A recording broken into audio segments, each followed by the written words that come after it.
DMTV Info, votre chaîne d'information en temps réel. La politique, la santé, le sport, les faits de société, la musique, les rumeurs et bien plus encore.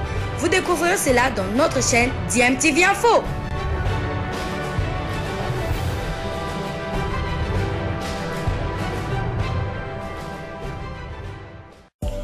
Vous êtes sur DMTV, bonjour ou bonsoir, tout dépend de l'heure à laquelle vous nous suivez. Tout plaisir est pour nous de vous retrouver, mais surtout de savoir que vous êtes nombreux en train de suivre votre chaîne YouTube DMTV. DMTV qui vous propose l'actualité, vous propose également des analyses et des réflexions sur des sujets d'actualité, sur des faits sociaux, tout simplement sur des réalités que nous observons ici chez nous en République démocratique du Congo. Et l'ASV Club qui cale encore en championnat national après bien sûr sa défaite le dimanche dernier devant le tout-puissant Mazembe. L'équipe vert et noire de Kinshasa a donc été tenue en échec hier par les Aigles du Congo sur le score d'un but partout comme lors de la manche aller. Et cette fois-ci c'était on va dire un match des défenseurs puisqu'il y a eu d'abord ce premier but d'Elton Kayembe Mujanaï dans les temps additionnels de la première période avant que Séraphin Kalonji Chizubu ne sauve les meubles en égalisant dans les minutes additionnelles de la deuxième période pour les Dauphins Noirs de Kinshasa. Ce nul fait mal aux Samouraïs qui avaient l'occasion de chipper la 4e place au classement aux Moscovites en cas de victoire. Nous allons d'ailleurs écouter la déception de Luc Emaël, coach des Aigles du Congo. Très décevant de la fin de la partie, bien sûr. En prenant un but sur phase arrêtée, ici c'est dans les arrêts de jeu. Là, on pris 2 buts sur phase arrêtée contre Manyama, Mazembe. C'est très dommage parce qu'on essaie de corriger ça au quotidien. Les phases arrêtées offensives et défensives. Et malgré tout, on fait encore cette erreur. Nous avions opté, je pense que vous l'avez vu aujourd'hui, pour une tactique un peu différente. Et on avait choisi de mettre le bloc un peu plus bas que d'habitude. On a marqué comme on voulait marquer, sur une belle construction. Et puis bien sûr, un bon centre. Une très belle tête de Kayembe.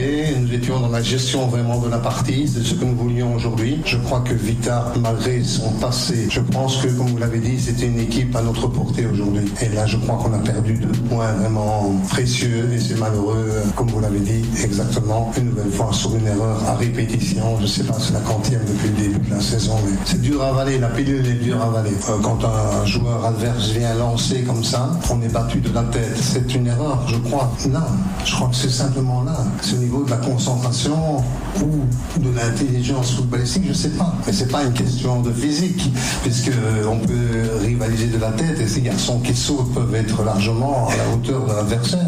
Maintenant, félicitations à l'adversaire qui vient lancer, qui marque le butin. Je veux dire, bien sûr, l'adversaire a fait son travail, tout comme on a marqué nous notre premier but. Vous avez vu qu'AMB vient couper la trajectoire sur le premier poteau. Je ne sais pas si vous avez remarqué, mais on est normalement très organisé sur les phases arrêtées. Mais qu'est-ce qui se passe toujours? Il se passe que pendant 1 minute ou 3 minutes, il y a un relâchement et ça c'est de la concentration pour moi. Problème des relâchements, selon Luc Emaël, coach des Aigles du Congo, qui garde la 5e place au classement avec 10 points désormais après 8 matchs joués. Plus rien ne va pour les Dauphins Noirs de Kinshasa qui calent, je le disais. Ils gardent également la 4e position au classement avec 11 points, juste devant leur adversaire du jour, 5e avec 10 points. Il y a de la déception également à côté moscovite. Nous allons écouter Abdeslam Wadou, coach des Dauphins Noirs. Sur le plan comptable, on n'avance pas. Il y a de la déception là-dessus au vu des objectifs. Très sincèrement, on a débuté le match comme l'on souhaitait. Et puis, on a ce but qui vient couper les jambes de l'équipe. Et l'équipe, ensuite, on ne la reconnaît plus. On a perdu confiance, on a perdu la maîtrise. Et je dois vous avouer que j'étais pas très content de ce qu'on a fait. On peut les féliciter sur la volonté de revenir, d'égaliser. Mais en termes de jeu, je ne peux pas être satisfait. Puisqu'un match, il faut être efficace dans les zones de vérité. Mais je ne peux pas être satisfait très sincèrement du match d'aujourd'hui. Je ne pense pas qu'on puisse parler de défaillance mentale parce qu'une équipe qui arrive à revenir au score comme ça à toute fin de match, c'est-à-dire qu'il y a des ressources au niveau du caractère. Donc on ne peut pas parler de mental. On va analyser encore cette performance et essayer de gommer certaines choses et de faire progresser tous ces garçons-là. Voilà, c'était là le coach de l'ASV Club Abdeslam Ouadou qui pense que ce n'est pas le moment de faire le bilan. Oui, V-Club a enregistré son 5e match nul hier dans cette phase des playoffs après 8 matchs joués. C'est seulement 2 victoires, 1 défaite, 5 matchs nuls. Il y a eu 13 points perdus par l'équipe vert et noir de Kinshasa sur les 24 possibles. Les patrons du staff technique de V-Club estiment qu'il n'est pas sous pression. Il est arrivé ici pour un projet à long terme. Je ne suis pas là pour tirer des bilans. Si je me sens menacé, écoutez, lorsque je suis venu ici, lorsqu'on m'a engagé, on était clair sur un projet à long terme. Et, on connaissait la difficulté du club de ne pas pouvoir recruter. Vous savez qu'on a été frappé par l'interdiction de recruter. On n'a pas pu se renforcer. J'ai accepté le challenge de faire avec cet effectif, de le faire progresser. Et puis on fera le bilan en fin de saison. Très sincèrement, je ne me sens pas du tout menacé. Et je ne suis pas sourd. J'entends des mécontentements des supporters, mais c'est normal, vous êtes dans un grand club. Vita Club est un très grand club, et dans tous les grands clubs, quand vous gagnez pas, il y a des mécontents, et ça il faut l'accepter, et surtout il faut les entendre. On peut pas minimiser le mécontentement des supporters, et c'est à moi, à mon staff, de continuer à persévérer, faire progresser ces garçons-là, et puis l'année prochaine, ça sera une autre saison, et on peut vous promettre d'ores et déjà, ça sera pas la même chose, hein. Ça sera pas du tout la même chose. Voilà, c'était l'Abdeslam Ouadou. C'est vrai que V-Club, actuellement 4e au classement, V-Club peut encore aller chercher une place sur le continent. À défaut, l'équipe envisage également participer à la phase finale de la Coupe du Congo. Pour remporter la Coupe du Congo, synonyme bien sûr de retrouver le chemin de l'Afrique avec la participation en Coupe de la Confédération. Abdeslam Ouadou envisage en tout cas de jouer la Coupe du Congo. On n'avance pas au classement, effectivement, et comme nos objectifs sont de participer la saison prochaine à une compétition CAF, effectivement, ça serait très très souhaitable qu'on puisse s'inscrire à cette Coupe du Congo, puisque gagner cette Coupe nous ouvre la possibilité de participer à cette compétition CAF. Donc, je crois qu'il sera intelligent de pouvoir jouer sur plusieurs tableaux. Voilà, c'était là le coach Abdeslam Ouadou de l'AS V-Club qui va jouer sa 9e sortie, son 9e match. Ça sera le dimanche prochain ici à Kinshasa. Ça sera contre la formation de Lubumbashi Sport au match aller. L'équipe vert et noir de Kinshasa s'était d'ailleurs imposée à Lubumbashi sur le score de 3-1.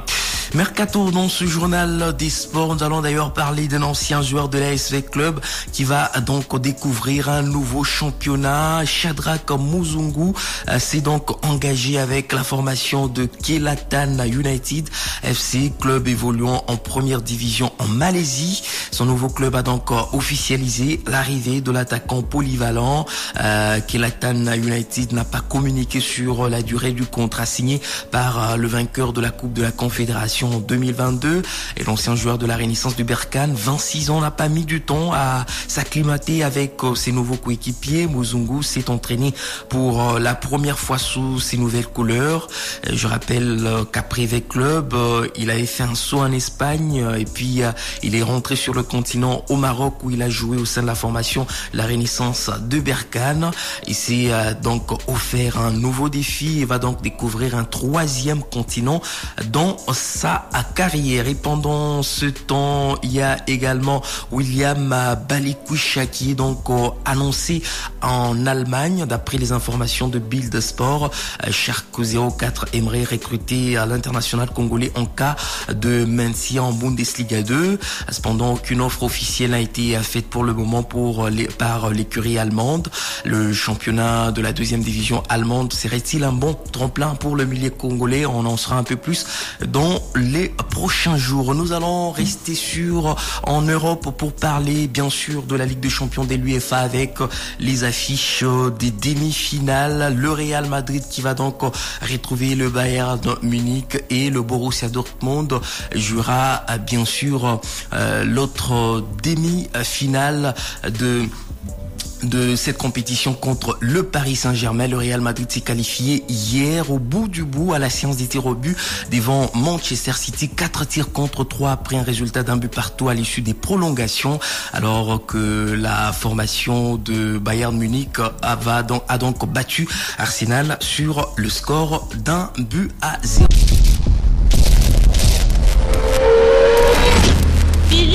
maloba na ebele.